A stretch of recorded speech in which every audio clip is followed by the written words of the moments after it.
Сәлем достар! Эфирде «Спорим, ты знаешь казахский язык» атты жобамыз және мен Үмітжан Кенжетайқызы. Ана тілің арың бол, ұятың боп тұр бетте. Өзге тілдің бәрін біл, өз тіліңді құрметте. Біздің мақсатымыз еліміздегі әрбір азамат қазақ тілінде сөйлеу деңгейінде білетіндігін дәлелдеу. Және қазақ тілінде сөйлегісі келетін адамдарға қандай көмек қажет екендігін анықтау.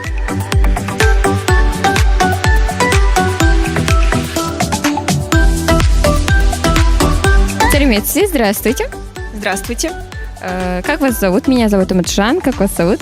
Меня зовут Саша. Можно задать несколько вопросов? Вы знаете казахский язык? Мен казах тілі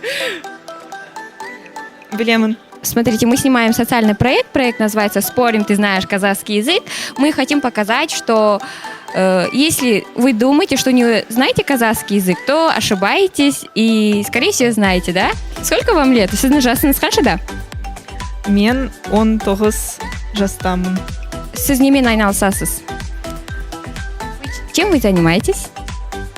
Мен университетінде оқимын. Қазақ тілін қай жақтан үйрендіңіз?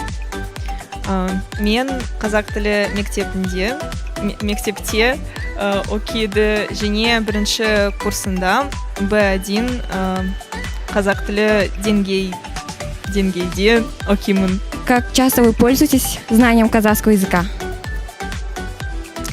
Мен қазақ тілі сирек қолданамын, бірақ мен қазақ тілінде радио хабарлары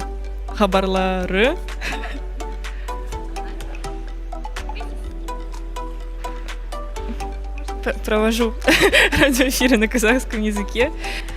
Жастар қазіргі таңда қазақ тілінде көп сөйлеу үшін не қажет деп ойлайсыз? Менің ойымша, қазақ тілі танымал ету үшін медиа саласында көбірек ету. Көбірек медиада қазақ тілінде сөйлеу керек, барша көрермендерге бір жақсы тілек айтсаңыз. В это непростое время, конечно, желаю мира, мирного неба над головой.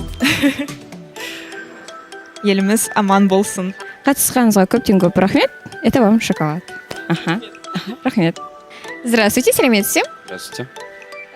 Менің атым Үмітжан. Меня зовут Үмітжан. Как вас зовут? Меня зовут Элвин. Мен атым Элвин. Сіз қазақша білесіз, Я білемін. Қараңыз, біз социальный проект түсіріп жатырмыз. Проекттің аты «Спорим, ты знаешь казахский язык». Біздің мақсатымыз азаматтардың барлығы қазақша сөйлей алатындығын дәлелдеу. Сіздің жасыңыз қаншада? 19-да. Сіз қазақ тілін қайдан үйрендіңіз? Мектепте үйреніп қалдым. Күнделікті өмірде қазақ тілін жиі қолданасыз ба? Жоқ, сирек қолданамын. Не себепті сирек қолданасыз? Себебі көптеген бізде адамдар барлығы орыс тілінде сөйлейді. Кешірім сұраймын. Сіздің ұлтыңыз қандай? Әзербайжан. Қазақ тілін үйренуге не себеп болды? Себебі мен Қазақстанда тудым. Өз отанымды жақсы білу үшін қазақ тілінде үйрендім. Еліміздегі әрбір азамат қазақ тілінде сөйлеу үшін не жасау қажет деп ойлайсыз? Меніңше қазақ тілінде жақсы үйрену үшін бізге жақсы қазақ тілінде мектепте оқу керек.